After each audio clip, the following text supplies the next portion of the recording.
science. Rowdy Koff est un ancien soldat de l'armée israélienne. Il a perdu l'usage des jambes après une blessure de guerre. Depuis plus de 20 ans, il est en fauteuil roulant. Sa vie a changé il y a 2 ans lorsqu'il a testé le Rewalk, un équipement électronique qui permet aux paraplégiques de marcher à nouveau. En retrouvant une position debout, la personne handicapée regagne aussi une estime de soi, comme en témoigne Rowdy Koff.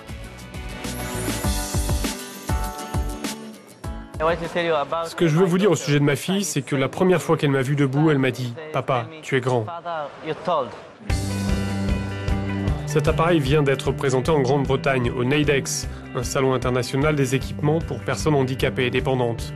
L'équipement a été conçu par un ingénieur israélien. Il comporte une armature sur les jambes, des capteurs sur le corps, un sac à dos et une commande au poignet.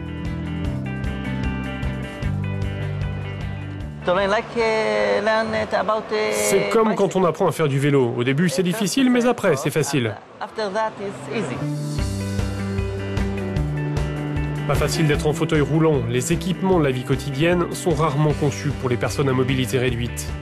Et puis, il y a les conséquences physiologiques liées au manque d'exercice des jambes, perte de la masse musculaire et troubles de circulation sanguine. Le Rewalk permet en partie d'y remédier. Le problème, c'est le coût encore très élevé de cet appareil, près de 45 000 €. Les personnes qui bénéficient du minimum de sécurité sociale, ce qui est souvent le cas des gens handicapés, n'ont pas les moyens de se payer un tel appareil. Leur seule chance, c'est d'aller dans un hôpital ou un centre spécialisé où ils pourront l'utiliser. Mais pour Rowdy Koff, comme pour de nombreuses personnes paraplégiques, remarcher est une perspective qui n'a pas de prix.